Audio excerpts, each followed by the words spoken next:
하나님의 성품 비공유적 속성과 공유적 속성입니다. 이 하나님의 비공유적 속성과 공유적 속성의 정의. 조직신학에서는 하나님의 속성을 이해하기 쉽게 비공유적 속성과 공유적 속성으로 구분을 합니다. 이 구분은 하나님의 본질을 둘로 나누는 것이 아니에요. 하나님의 본질을 나누어서 하나님의 본질이 이렇다 저렇다 그것이 아니라 그냥 우리가 배우기 위해서 하나의 과정을 위해서 우리가 배우기 위해서 나눈 것뿐인 거죠. 하나님의 속성이 인간에게 어떤 방식으로 나타나는지 설명하기 위한 신학적, 교육적 분류입니다. 그렇다고 이게 100% 다 맞는 거 아니에요. 이거는 비공유적인 거니까 이거는 진짜 비공유적인 거야. 이건 공유적인 거야. 아니야. 이렇게 맞는 건 아닌 거예요. 맞을 수도 있고 안 맞을 수도 있고 그렇지만 대체적으로 일반적으로는 이렇게 분류를 한다라고 여러분 생각하시면 되는 거죠. 비공유적 속성의 정의, 비공유적 속성이란 오직 하나님께만 본질적으로 속하여 인간이 다른 피조물이 하나님과 같은 방식으로 결코 가질 수 없는 속성을 말하고 있는 거예요. 비공유적인 말은 인간이 그 속성을 전혀 반영하지 못한다는 그런 뜻은 아닙니다. 그 속성을 하나님처럼 무한하고 완전하게 소유할 수 없다. 사람이기 때문에 완전하고 무한하게 소유할 수 없는 부분들도 있는 거예요. 예를 들어서 하나님이 영원하시지만 인간은 영원하지 않죠. 근데 여러분, 하루살이가 인간을 보면 어떻게 했어요? 영원하죠. 여러분, 매미가 요즘 막 나와가지고 있는데, 저 새벽 기도 갈 때 보면은 막, 매미들이 그 껍질 벗고 나오는데, 어떤 애들은 벌써 바닥에 죽어 있는 애들이 있어, 매미 애들이. 근데 그 매미들이 부화하기 위해서는 땅 속에 몇 년 있었다 그랬죠? 네. 그리고 나와서 며칠 못 사는 거예요. 그죠? 실제적으로. 그런데, 하지만 하루살에게는 그 매미가 영원히 사는 거예요. 영원히.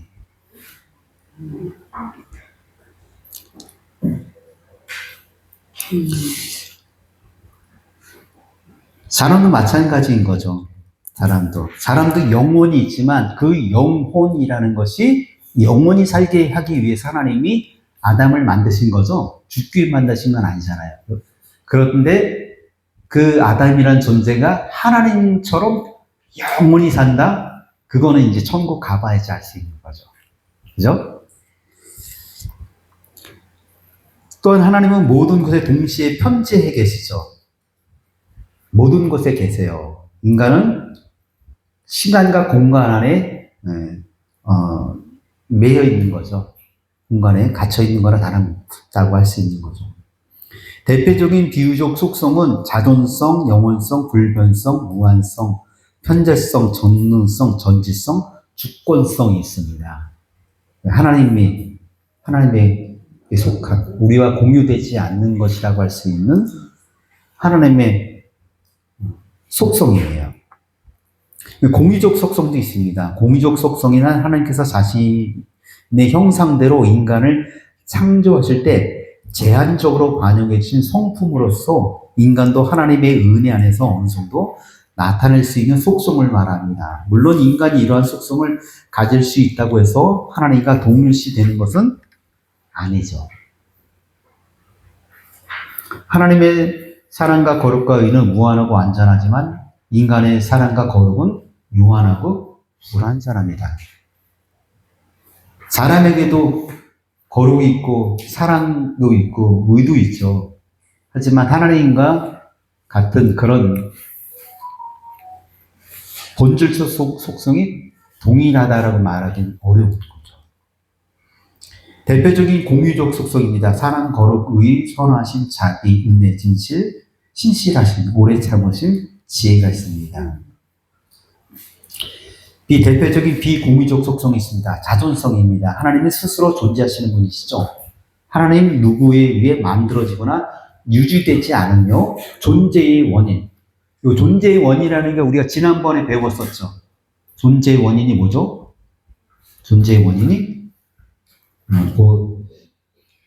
존재의 원인 밑에 있는 성경 말씀 보면 이제 나옵니다. 출애굽기 3장 14절에 봐 하나님이 모세에게 이르시되 나는 스스로 있는 자다라고 말합니다. 스스로 있는 자. 사도행전 17장 24절에서 25절 말씀입니다. 우주와 그 가운데 있는 만물을 지으신 하나님께서 천지의 주제이신 손으로 지으신 전에 계시지 아니하고 또 무엇이 부족한 것처럼 사람의 손으로 섬김을 받으시는 것이 아니니 이는 만민에게 생명과 호흡과 만물을 친히 주심이라라고 말씀하고 있습니다. 하나님이 만물을 주셨다고 말씀하죠. 존재의 원인인 거예요. 모든 존재는 어디서부터 왔다? 하나님으로 왔다는 거예요. 모든 존재의 원인은 하나님으로부터 온 거예요. 그리고 하나님은 부족한 것처럼 무엇이 부족해서 사람의 손으로 섬김을 받는 분이 아니에요. 누구를 의지하는 분이 아니에요. 하나님은. 만민에게 생명과 호흡과 만물을 친히 주시는 분이시죠. 온 우주 만물을 다 하나님이 친히 주신 거예요. 그러니까 우리가 여기서 신앙에 대해서 잘 알아야 될 게 뭐냐면 모든 것이 주께로부터 왔으니 모든 것을 하나님께 드리는 거예요. 청지기적인 거예요. 신앙의 삶이, 우리의 삶이. 내가 가진 것을 하나님께 드리는 게 아닌 거예요. 여러분 잘 아셔야 돼요. 하나님이 나에게 주셔서 내가 다시 하나님께 돌려드리는 거지. 내가 사업수단이 좋아서 내가 머리가 똑똑하고 재능이 있어서 내가 돈을 많이 벌어가지고 이 많이 번 돈을 하나님께 드리는 거라고 생각하는 거는 잘못된 신앙이에요. 그거는 잘못된 거예요. 유명한 연예인이 있었어요. 유명한 연예인. 제가 아는 실제 일이에요. 누구라고 밝히면 여러분 다 아시는 분인데 이 분이 교회에 2억 원을 헌금했어요. 건축 헌금으로. 2억 원을 헌금을 했는데 자기가 보니까 담임 목사님이 좀 재정이 불투명한 것 같아. 건축을 하신다고 그러는데. 그래가지고 소송을 했어요. 2억을 돌려받았어요. 2억을. 그 사람이. 연예인이에요. 어떤 연예인? 2억을 돌려받았어요. 그 헌금을 누구한테 한 거죠? 하나님께 한 거예요? 사람에게 한 거예요? 사람에게 한 거예요. 사람에게 한 거니까 돌려받는 거예요. 우리가 정확히 잘 알아야 될 게 뭐냐면 내가 교회에 헌금을 한 거는 하나님께 드린 거지 그 교회 목사를 보고 그 교회 교인들을 보고 헌금한 게 절대 아닌 거예요. 돌려받는다? 이건 아닌 거예요. 그래서 그 사람 얼마 전에 외국에 나갔다가 외국에서 갑자기 죽었어요. 그까지만 얘기하겠습니다. 그까지만. 그러니까 신앙이 우리가 모든 것이 다 하나님으로부터 왔다는 것에 대한 존재의 원인에 대해서 우리가 믿음으로 받아야 돼요. 모든 것이 다. 하나님이 나에게 주신 은사도 달란트도 하나님이 나에게 주신 것이지 내가 기도했으니까 받았어. 응? 나는 기도해서 받았으니까 이건 내 은사야. 응? 다른 사람들은 기도 안 했으니까 못 받았으니까 아닌 거야. 라는 그런 생각들도 많이 가질 수 있는 거예요. 그러나 모든 것이 다 하나님의 은혜로 된다는 사실을 분명히 깨달아 알아야 되는 거죠. 우리는 하나님께 의존하는 존재입니다. 그러나 하나님은 아무에게도 의존하지 않으십니다. 그게 자존성인 거예요.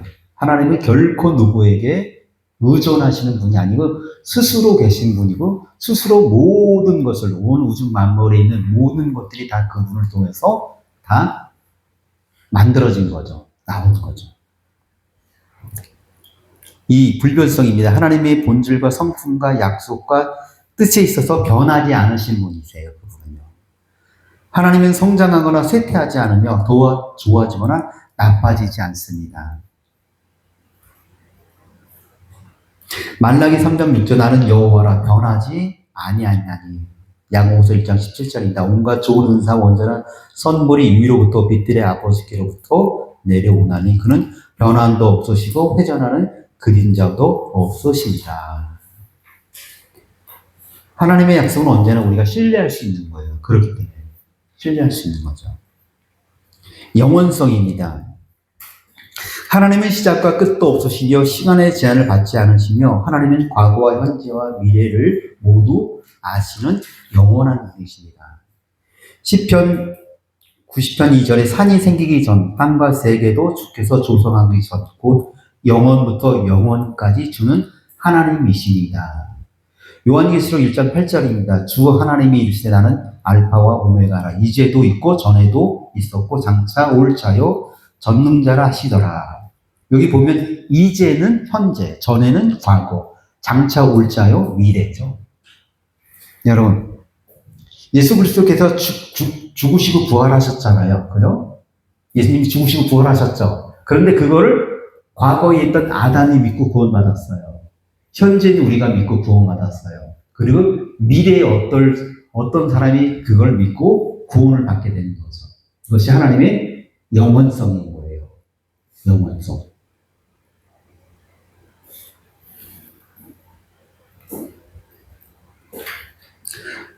무한성입니다. 하나님은 모든 면에서 한계가 없습니다. 능력도 지혜도 존재도 사랑도 무한하십니다.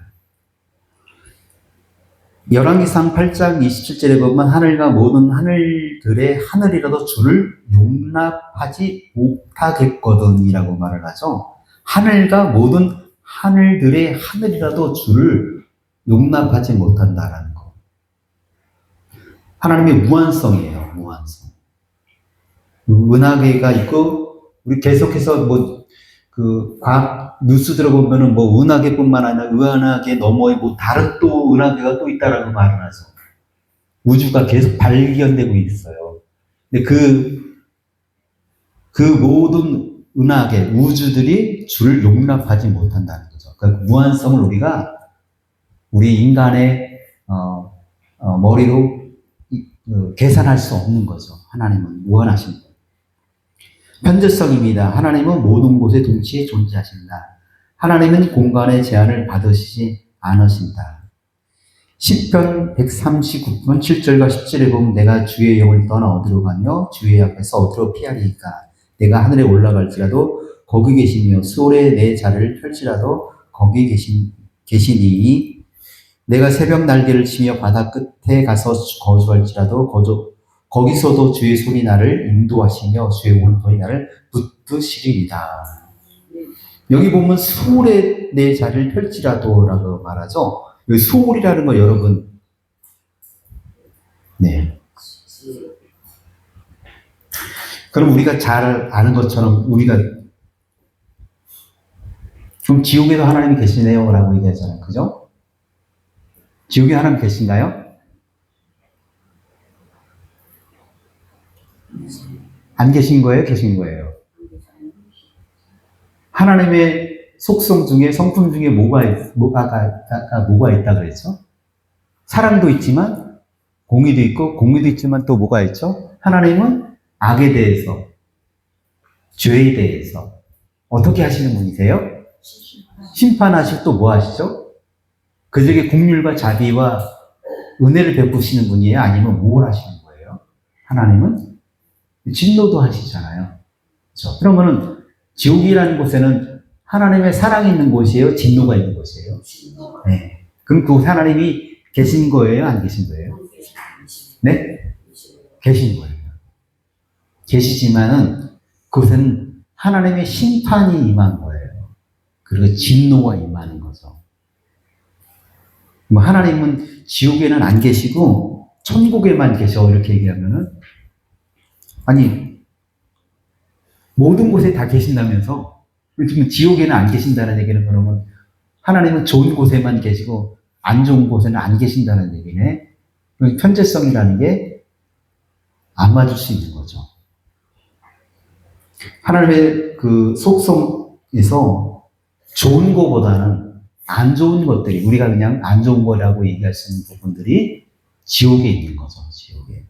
그러나 천국은 뭐가 있는 거예요? 그것은 은혜와 사랑과 자비와 긍휼과 선함과 인자와 인내하심과 엄청 많은 좋은 것들이 다 천국에 있는 거죠.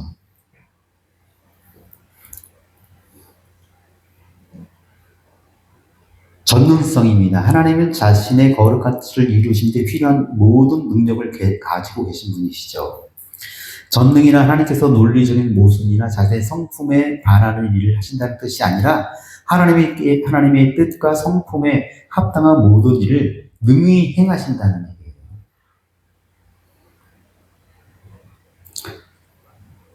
창세기 17장 1절에 아브라함이 99세 때 여호와께서 아브라함에 나타나서 그에게 이르시되 나는 전능한 하나님이라 너는 내 앞에 행하여 완전하라고 말합니다.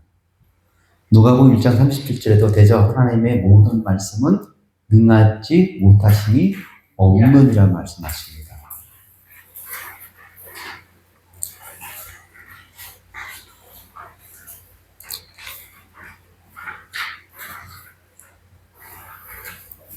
전지성입니다. 하나님은 모든 것을 완전하게 하십니다. 과거, 현재, 미래, 사람의 마음뿐만 아니라 모든 가능성까지 모든 것을 다 알고 계신 거예요. 다. 그래서 다윗이 고백하는 거죠. 시편 139편 여호와께서 나를 살펴보셨으므로 나를 아시나이다. 주께서 내가 안고 일어섰음을 아시고 멀리서도 나의 생각을 밝히 아시오며 나의 모든 길과 내가 눕는 것을 살펴보셨으므로 나의 모든 행위를 익히 아시오니 여호와여 내 혀의 말을 알지 못하는 것이 하나도 없으십니다. 주께서 나의 앞뒤를 둘러사시고 내게 안수하셨나이다. 이 지식이 내게 너무 기이하니 높아서 내가 능히 미치지 못하나이다. 우리 모든 것을 다 알고 계신다라고 말씀하고 있습니다. 히브리서 4장 13절에 지으신 것이 하나도 그 앞에 나타나지 않음이 없고 우리의 결산을 받으실 이의 눈앞에 만물이 벌거벗은 것 같이 드러나니라 말씀합니다.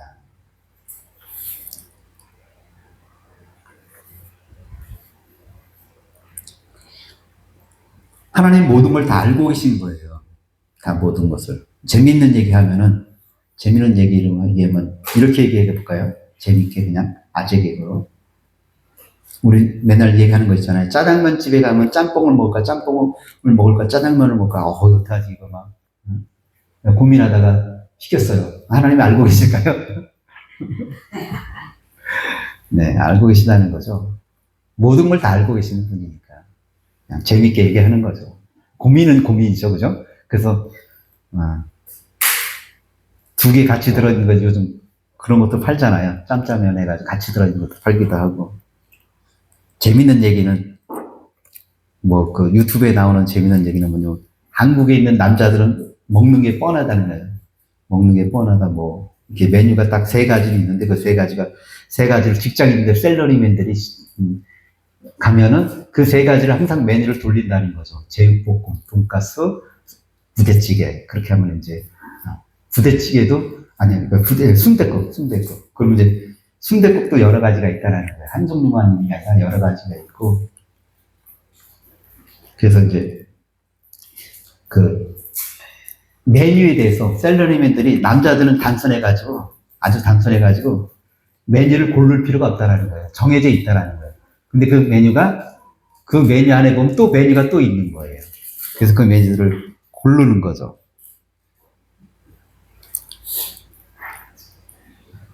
잠깐 제가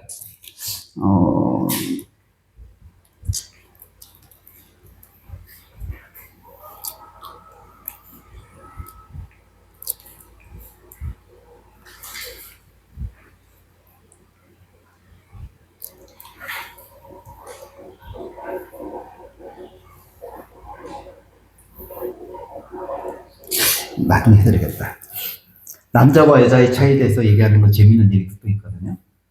나중에 얘기를 하겠네요. 주권성 하겠습니다. 하나님은 만물 다스리시는 최고의 통치자이십니다. 모든 역사는 하나님 뜻 가운데 진행됩니다. 다니엘서 4장 35절에 보면 땅의 모든 사람을 없는 것 같이 여기시며 하늘의 군대에게든지 땅의 사람에게든지 그는 자기 뜻대로 행하시나니 그의 손을 금하시든지 혹시 이르시기를 내가 무엇을 하느냐고 할 자가 아무도 없도다. 자기 뜻대로 행하시는 분이시죠. 자기 뜻대로. 예배소 1장 11절입니다. 모든 일을 그의 뜻대로 결정대로 일하시는 이의 계획을 따라 우리가 예정을 입어 그 안에 기업이 되었으니. 하나님은 하나님의 뜻대로 행하시는 거예요. 그러나 그 하나님의 행하시는 그 뜻은 항상 선이잖아요. 그죠? 선인 거예요. 선. 그래서 우리가 그 하나님을 믿고 의지하는 거죠. 그 주권성을 갖고 계시지만 그분은 항상 선함으로 좋은 것으로 사랑과 자비로 우리를 항상 인도하시는 분이기 때문에 비공의적 속성 요약입니다. 그러면은 자존성, 스스로 존재하시는 분, 불변성, 변하지 않으심, 영원성, 시작과 끝이 없으심, 무한성, 모든 면에서 한계가 없으심, 현재성, 모든 곳에 계심, 전능성, 모든 것을 능히 행하심, 전지성, 모든 것을 완전히 아심, 주권성, 만물을 다스리심. 복음주의 신학적입니다. 존 칼빈은 하나님의 비공의적 속성은 인간으로 하여금 하나님의 위대하심과 초월성을 깨닫게 하며 그분을 경외하도록 이끈다고 문제했습니다.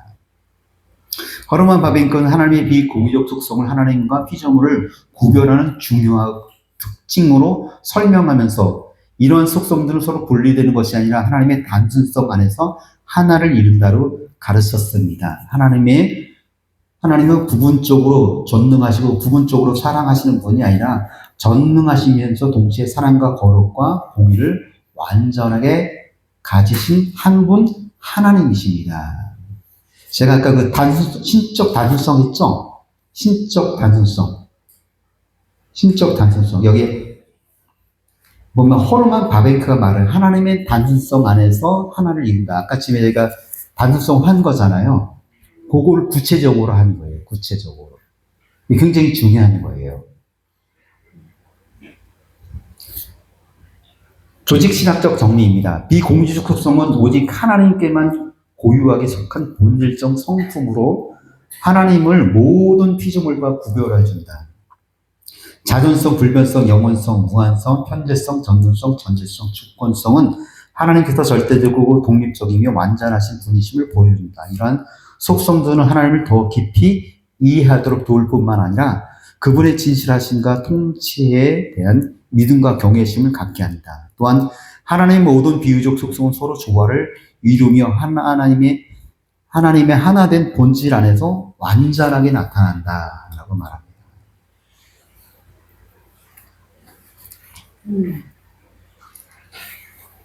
네. 공의적 속성 하겠습니다. 공의적 속성.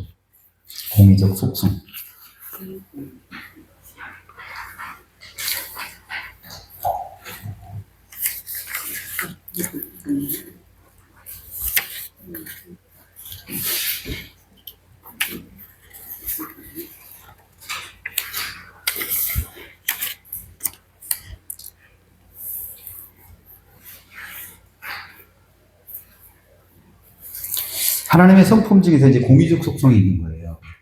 공의적인 하나님께서 자신의 형상대로 인간을 창조하실 때 인간에게 제한적으로 반영해 주신 하나님의 성품을 말합니다. 우리가 이걸 비유로 얘기한다면은 해와 달 아시죠? 네, 해와 달. 달이 어떻게 비치는 거죠? 누구한테 받는 거죠? 해로부터 12%의 반광체,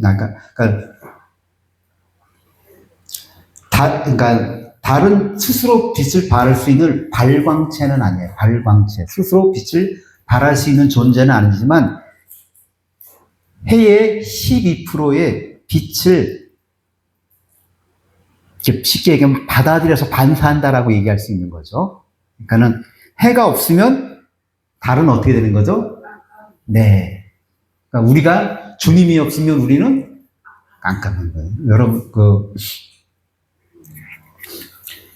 숫자의 개념 여러분 잘 아세요? 0이란 숫자.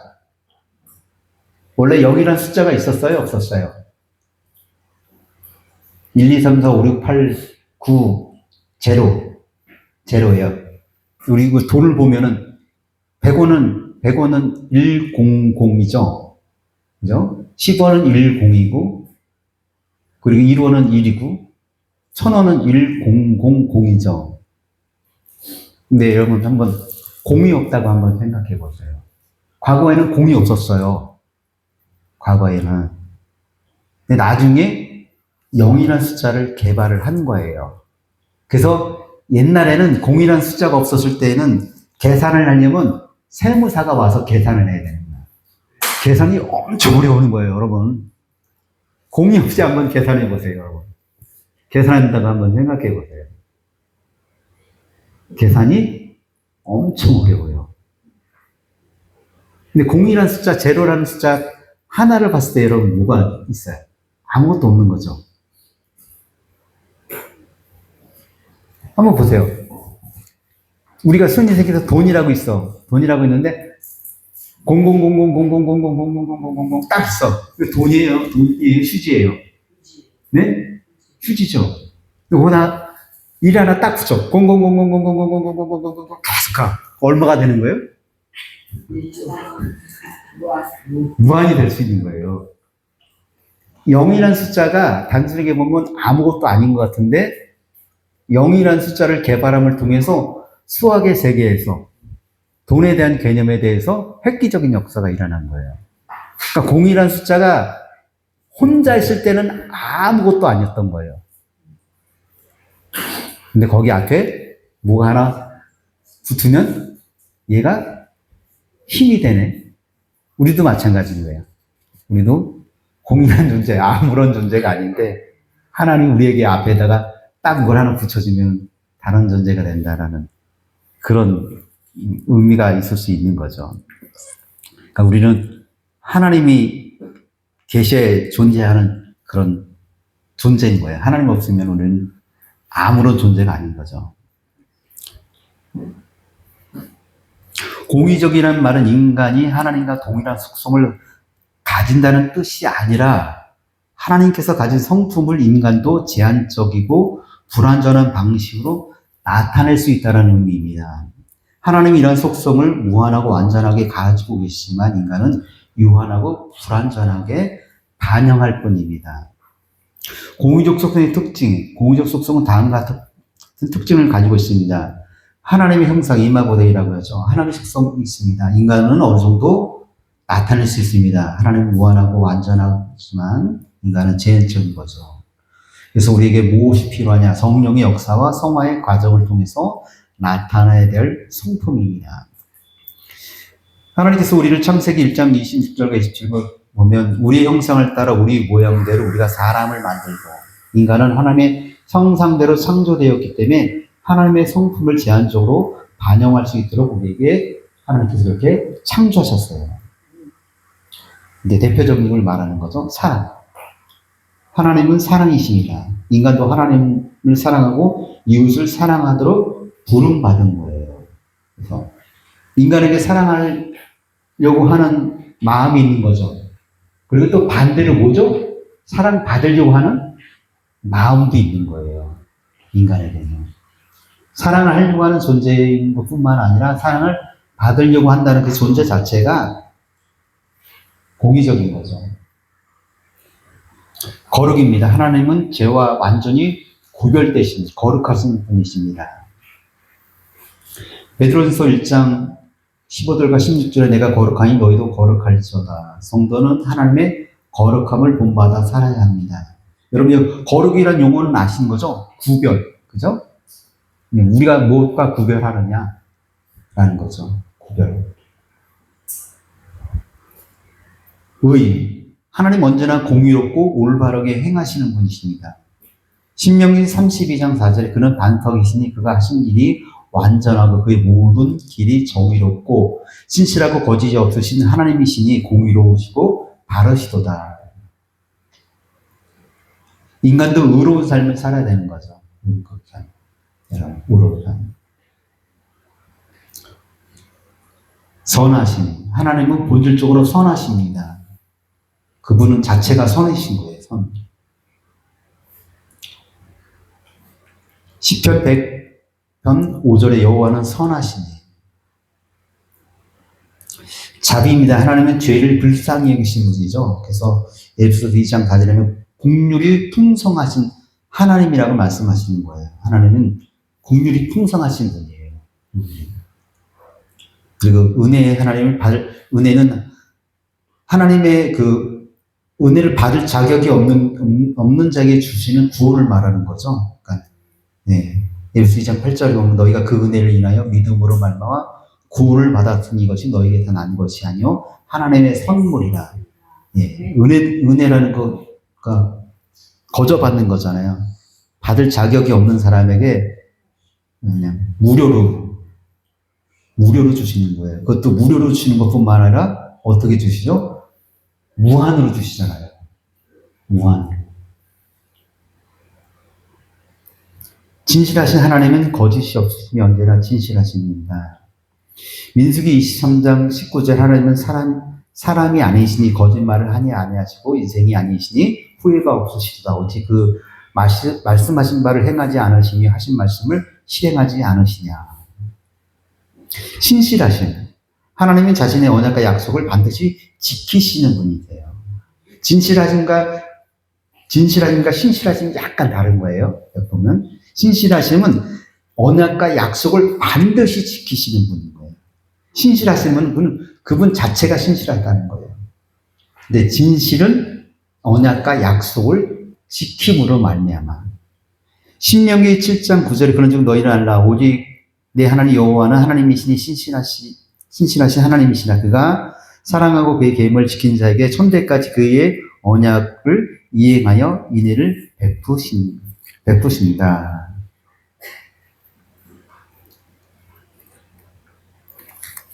오래 참으심. 하나님은 죄인을 오래 참으시며 회개할 기회를 주시죠.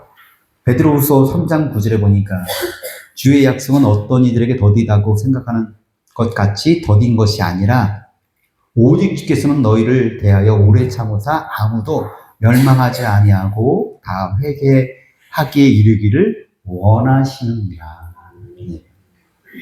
그래서 우리도 오래 참으라는 얘기예요. 쉽지 않아요. 오래 참는 거. 지혜. 하나님은 항상 선하고 완전한 방법으로 일하시는 분이십니다. 로마서 11장 33절에 깊도다 하나님의 지혜와 지식이 풍성하며 그의 판단은 헤아리지 못할 것이며 그의 길을 찾지 못할 것이다. 지혜라는 거 여러분 지식을 내가 어떻게 활용할 수 있느냐가 지혜인 걸 아시죠? 네. 내가 지식을 가지고 있어. 그런데 그 지식을 어떻게 잘 활용할 수 있느냐가 지혜인 거예요. 내가 어떤 것이 최고의 목적이냐, 어떤 방법을, 어떤 것을 선택할 것인가, 어떻게 할 것인가라는 내가 가지고 있는 지식을 잘 활용할 수 있는 게 지혜예요. 지혜. 공의적 속성의 목적입니다. 하나님 자신의 형상대로 창조된 인간이 하나님의 성품을 반영하여 살아가기를 원하십니다. 성령께서 성도를 변화시켜서 점점 더 하나님의 성품을 닮아가게 하십니다. 예배소 4장 24절에 하나님을 따라 의와 진리와 거룩함으로 지으심받은 새 사람을 입으라고 말을 하고 있는 거죠. 네. 갈라디아서 5장 22절과 23절 오직 성령의 열매는 사랑과 희락과 화평과 오해 참음과 자비와 양선과 충성과 온유와 절제니 이 같은 것을 금지할 법이 없느니라 말씀합니다. 이 사랑의 열매도 말하지만 육신의 열매도 있는 것도 여러분 아시죠? 육신의 열매도 있는 거예요. 육신의 열매.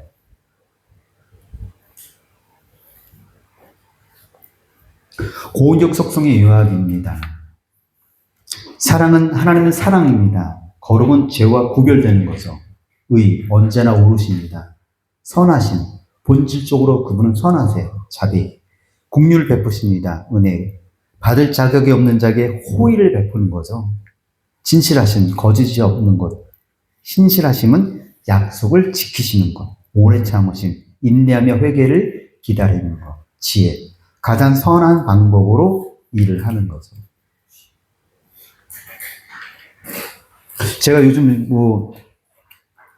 이제 새벽에 기도하는데 요즘 제가 이제 작정 기도라고 또 모르겠지만 제가 요즘 기도하는 제목 중에 가장 1번이 뭐냐면 뱀처럼 지혜롭고 비둘기처럼 순결하라라는 말씀이 있죠. 네. 우리가 그런 삶을 살아야 되거든요. 뱀처럼 지혜롭고 비둘기처럼 순결해야 된다는 거죠. 여러분, 뱀이 어떤 것 같아요? 뱀. 얘기하면 뱀처럼 지혜롭다? 네? 예. 지혜롭다. 거꾸로 얘기하면 어떻게 될까요? 뱀은 우리가 이제 물론 노뱀을 이제 예수 그리스도 칭하지만 또 뱀을 또 안 좋은 거로 얘기하는 때가 있죠. 그러면 뱀이라고 얘기하는 부분을 말할 때 뱀처럼 지혜롭다는 얘기가 이 세상은 누구에게 속한 거죠? 이 세상은 마귀고 마귀의 속성이 뭐예요? 거짓의 아비예요. 거짓의 아비. 이 세상은 거짓의 아비에게 속한 세상이에요. 그럼 이 거짓에 속해 있는 이 세상 가운데서 내가 뱀처럼 지혜로워서 그 거짓에 속아 넘어가면 안 된다는 거잖아요. 그죠? 안 된다는 거예요. 그 뱀처럼 지혜로워야 되지만 그 지혜롭다는 걸로 끝나는 게 아니라 뭐가 뒤가 따라오냐면 순결해야 된다는 거예요. 순결해야 된다. 순결하지 않으면 지혜로운 게 아닌 거예요. 여러분. 뱀처럼 지혜롭다는데 그걸 아까 말씀해 주신 뱀이 뭘 보고 지혜롭다. 뱀처럼 지혜롭다는 얘기가 뭐냐면요. 이제 주관이에요. 주관적인 거예요. 안 맞을 수도 있어요. 그거는요. 제 주관이니까. 뱀이란 동물을 우리가 이제 제가 금방 얘기했지만 간사하고 거짓을 얘기하잖아요. 그렇죠. 그러면은 거짓의 아버지라고 말하면 옛뱀일 수 있거든요. 그러면은 이 세상은 여러분 잘 아시다시피 이 세상을 살아가는 데 있어서 뻥이라는 거 알죠? 네. 거짓말이라고 하는 건데 우리가 이 세상을 살아가면서 거짓말을 하게 돼요, 안 하게 돼요? 근데 거짓말을 하게 된 원인이 뭐죠? 자기를 먹어봤어요. 네. 자기를 네. 변명. 근데 거짓말 중에 또 다른 거짓말이 있어. 남을 세워주는 거짓말이 있어. 그죠? 거짓말도 거짓말 나름인 거예요. 나를 위해서 하는 거짓말이냐, 타인을 위해서 하는 거짓말이냐라는 거예요. 여러분, 타인을 위해서 거짓말을 해보셨어요? 그렇다고 그 사람이 죄를 졌는데 거짓 증언하라는 얘기가 아닌 거고, 그런 것이 아니잖아요.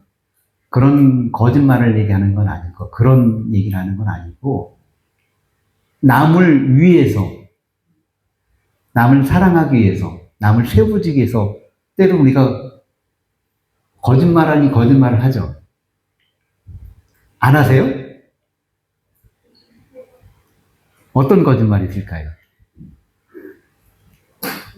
사람 입장에서 조금 더 농담으로 제가 그런 얘기를 해요. 농담인데 이제 가끔가다 우리 그런 얘기 하잖아요. 어우, 집사님 오늘 보니까 왜 이렇게 이뻐요? 이렇게 얘기하잖아요. 그럼 거짓말이네. 아니, 오늘 보니까 이쁘다는 얘기는 그러면 앞전에는 안 이뻤다는 얘기네. 그죠? 그러니까 어떻게 해야 되냐? 어우, 집사님 옛날에도 이뻤는데 오늘 보니까 더 이쁘네. 틀려요, 맞아요? 네? 이거 거짓말이 아니니까. 거짓말. 오늘 보니까 이쁜 게 아니라 옛날에 봤을 때도 이뻤는데 오늘 보니까 더 이쁘네. 이렇게 얘기를 해줘야 된다는 얘기죠. 웃기자고 얘기를 하는 건데, 지혜롭다는 얘기는 뭐냐면요. 내가 다른 사람을 섬기기 위해서 거짓말을 할 수 있어야 되는 거예요. 섬기기 위해서요. 여러분, 섬기기 위해서. 나는 우리 주목사님 얘기했지만 나를 위해서 하는 거짓말은 아닌 거예요. 나를 위해서 하는 거짓말은 그건 지혜가 아닌 거예요. 그건 교만한 거고 위선인 거고. 그러나 우리가 이 세상에 살아가면서 때는 거짓말 할 수 있어요. 목회자도 거짓말 할 수 있어요. 그죠? 그런데 그 거짓말 안에는 뭐가 포함이 되어 있느냐면 남을 사랑하는 마음으로 거짓말을 하는 거죠. 그래서 그 사람을 세워주고 일으켜주고 그것이 지혜인 거예요. 뱀처럼 지혜로운 거예요. 그러면서 뒤에 나온 게 그렇잖아요. 비둘기처럼 순결하라는 얘기가 뭐예요? 죄 짓지 말라는 얘기잖아요. 그죠? 여러분 거짓말하면서 죄 짓는 게 얼마나 많아요. 거짓말하는 거. 3대 거짓말 잘 아시죠, 여러분? 3대 거짓말. 장사하는 사람이 안 남아. 이거 그냥 원가에 주는 거야. 그러니까 처녀가 결혼 안 한다, 시집 안 간다. 그리고 나이 많이 드신 분이 아예 빨리 죽어야지, 빨리 죽어야지. 3대 거짓말이라는 거 아시죠? 근데 그 거짓말 믿으세요? 우리가 거짓말을 하더라도 죄를 지으면 안 된다는 거예요. 죄를 지으면. 그러나 내가 다른 영혼을 세우기 위해서, 다른 영혼을 살아가기 위해서는 거짓말 할 수 있는 거예요. 그것이 지혜로운 거라는 거예요. 그 사모님 제가 지난주에 뵐 때 이뻤는데 이번 주에 보니까 훨씬 더 이쁜데요? 그 다음 주에 또 왔고, 아니 이번 주는 왜 이렇게 더더더더 이쁜 거예요? 이렇게 얘기하면 좋으세요? 안 좋으세요? 좋아요. 아이, 거짓말을 하고 있네 또. 아예 뻥치고 있네. 응? 아닌 거예요. 사람 심리는 아니에요. 아까 처음에 말씀드렸어요. 사람은 사랑받기 원하고 사랑하기 원하는 존재예요. 그렇기 때문에 그런 남을 세워줄 수 있는 작은 거짓말이라도, 아니, 못생긴 사람도 뭐 고민이 됐지만 이주일 딱 보고 왜 이렇게 미남입니까? 살선 브런스 같습니다. 딱 그럼 얼마나 좋아요. 근데 딱 보고 이거 완전 매주 덩어리네 이거. 그럼 누가 좋아해요? 응? 거짓말인 거 알면서도 그 듣는 사람은 그렇게 생각하지 않는 거예요. 그게 지혜로운 거고, 그것이 죄는 아니잖아요. 그죠? 우리가 두 가지를 항상 알아야 되는 게, 비둘기처럼 죄를 지면 안 되는 거예요. 순결해야 되는 거예요. 순결하는 거. 순결하는 거. 그래서 제가 요즘 그런 기도 제목이 있거든요. 하나님 저에게도 뱀처럼 지혜롭게 비둘기처럼 순결할 수 있는 그런 마음을 가질 수 있게 해달라. 그렇게 기도를 하고 있죠. 우리가 이 세상에서 살아갈 때 그것이 제일 좋은 삶의 방법이라고 생각하는 거죠. 하나님이 우리에게 또 거룩함과 화평함이 없이는 주를 볼 수 없는 이라고 말씀하시잖아요. 그거하고 비슷한 말씀인 것 같아요. 화평함과 거룩함이 없이. 화평한 거 얼마나 어려워요. 그죠? 화평한다는 거 진짜 어려운 거예요. 화평하고. 그러면서 그 뒤 따라오잖아요. 거룩함이 있어야 돼요. 그러니까는 속성이라는 게 이렇게 아까처럼 분리되지 않으면 하나도 아니며 분리되지 않는 거죠. 복음주의 신학의 이해입니다. 존 칼빈은 하나님의 형상은 인간이 이성과 도덕성, 거룩과 의를 통해 하나님의 성품을 반영하도록 창조되었다. 것을 의미한다고 설명했습니다. 그러나 타락으로 인해 이 형상은 심각하게 손상되었으며 성령의 역사로 점차 회복되어 갑니다. 하나님만 봐면 그런 공유적 속성은 인간이 하나님과 동일한 수준의 성품을 가진다는 뜻이 아니라 하나님의 형상을 따라 제한적으로 반영하는 것이라고 강조했습니다. 또한 성화는 이런 공유적 속성이 성령의 역사 가운데 점차 회복되는 과정이라고 설명했습니다. 조직신학적 정의입니다. 공유적 속성은 하나님께서 자신의 형상대로 인간을 창조하실 때 제한적으로 반영해 주신 하나님의 성품입니다. 사랑과 거룩과 의, 선하심, 자기, 은혜, 진실하심, 그리고 신실하심, 오래 참음, 지혜 등 하나님께서 완전하고 무한하게 가지는 속성이며 인간은 하나님의 형상 안에서 이를 유한하게 나타낼 수 있다는 거죠. 타락으로는 이러한 성품은 왜곡되었지만 그리스도 안에서 성령의 역사로 점차 회복되어 갑니다. 따라서 공의적 속성은 단순한 도덕적 덕목이 아니라 하나님의 형상을 따라 살아가도록 부름받은 성도의 삶의 목표입니다. 네, 목표인 거예요. 목표.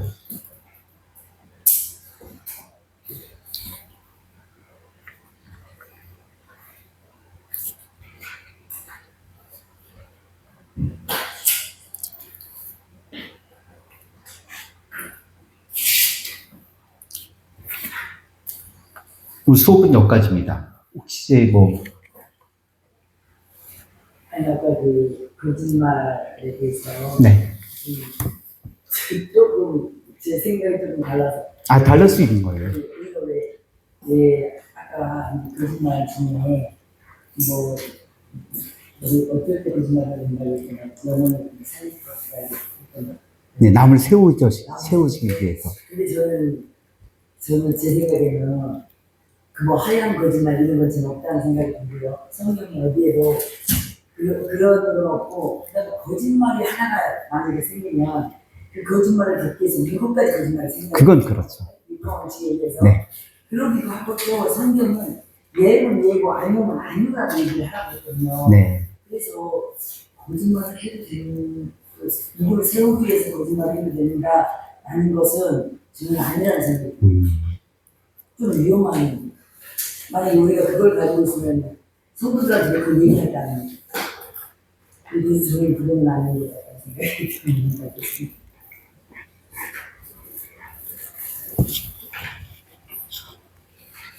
또 다른 뭐 또 얘기해. 이처럼 지혜롭다는 그 말은 어떤 위험한 상황 속에서 이 분별력 있게 행동을 해라. 이런 의도로 보통 설명을 하잖아요. 분별력, 그 변체는 지혜롭고 비둘기처럼 숨겨라. 그러니까 어떤 분별력, 그 신중함과 분별력, 뱀의 속성이 신중하잖아요. 그렇죠. 그리고 굉장히 조용히 예민하고. 네. 먼저 막 나서 공격하지 않고 이렇게 신중하게 움직이는 것을 이제 변체로 지혜롭게 하나 이렇게 설명해서 표현을 하는 게 아닌가 싶고 네. 또 변체로만 그냥 지혜롭기만 하면 또 이게 문제잖아요. 문제로 갈 수도 있잖아요. 그래서 이게 그 순결함과 같이 가야 이게 서로 이렇게 상충이 되면서 문제가 되지 않는다. 근데 거짓말은 심한. 이건 이유가 있다는. 네. 그러니까는 이 세상이 아까 집에 그 거짓의 아비에게 속했다고 얘기했잖아요. 이 세상은 그 거짓에 속해 있는 세상이기 때문에 그 거짓에 속해 있는 세상 가운데 내가 살아갈 때 뱀처럼 지혜롭다는 얘기는 결과적으로는 이분이 거짓말을 하는 건지 참된 말을 하는 건지 분별력이 있어야 되는 거죠. 그거는 기본적인 거고, 그죠? 예. 교수님이 말씀하신 거짓말을 해라는 얘기가 아니더라고요. 그건 아니고 사회의 융통성을 표현하고 네. 살아가는 지혜를 말하는 거죠. 무조건 거짓말을 막 하라는 얘기는 아닌 거죠. 상황에 따라서 이제 거짓말을 할 수 있는 건데. 누가 저를 굉장히 친한 친구라고 얘기해요. 그 사람은. 저는 아니에요. 근데 딴 사람이 당신 저 사람이 얘기할 때 굉장히 친한 친구라 하더라. 그런 친구가 아니야. 난 뭐라고 그래? 나 친한 친구 맞아. 이럴 수밖에 없잖아. 나는 안 친해. 그럼 저 사람 생각에 이럴 수 없어. 그럼 하나의 융통성을 말씀하신 거 아닌가 싶어. 맞습니다. 그럴 수 있을 것 같습니다. 그것도 맞는 얘기예요. 거짓말이라고 하시면 진짜 듣기에 좋은 말이랄까 좀 이제 표현을 하는 거지 거짓말이라는 거는 좀 그 표현을 잘해야 될 것 같아요. 제가 생각해도 그러니까 아무리 예쁘다는 이야기도 그 거짓말은 아니잖아요. 사실 보기에 따라서 관점에 따라서 다른 거고. 그치. 그러니까 거짓말이라는 게 교수님께서 말씀하시는 거는 이 사람을 그 상대방을 세워주기 위한 하나의 말씀인데 그걸 거짓이라고 표현하시니까 표현을 사실 맞는 말씀이니까 뜻은 알겠어요. 무슨 뜻인지. 우리 학생들이 이해시키면 많습니다. 감사합니다.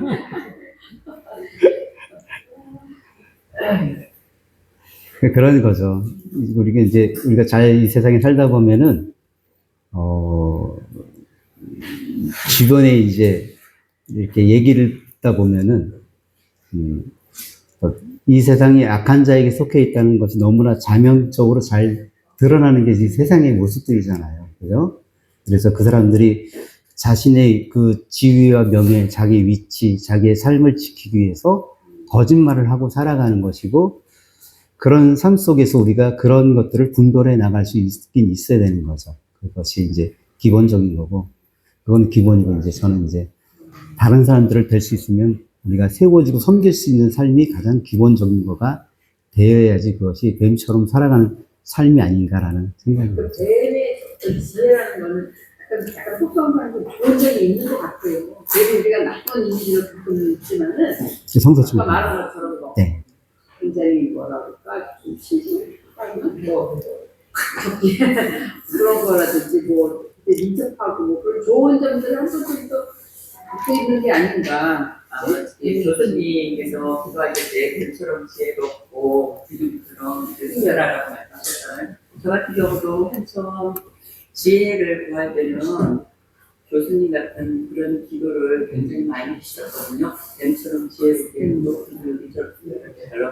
근데 저는 그 하나님께서 말씀하신 것처럼 저는 굉장히 좋은 교수로 받아들였거든요. 진짜 뱀처럼 간사하고 강조하고 나쁜 쪽으로만 생각을 하지만 뱀이 가지고 있는 걸 지혜로 있거든요, 진짜로.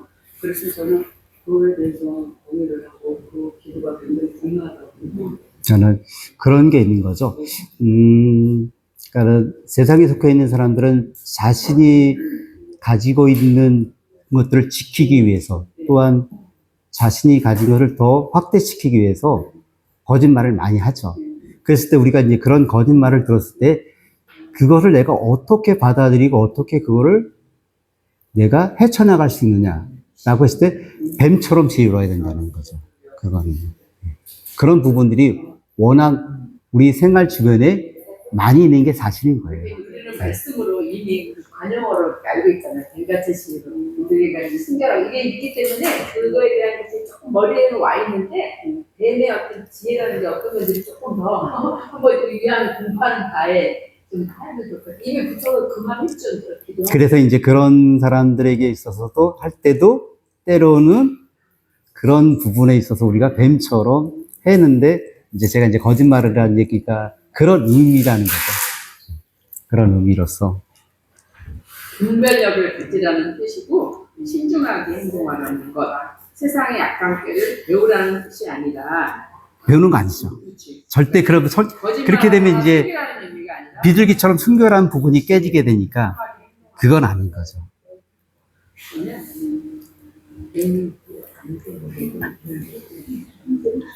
이게 진짜 어떤 정치로 방법을 우리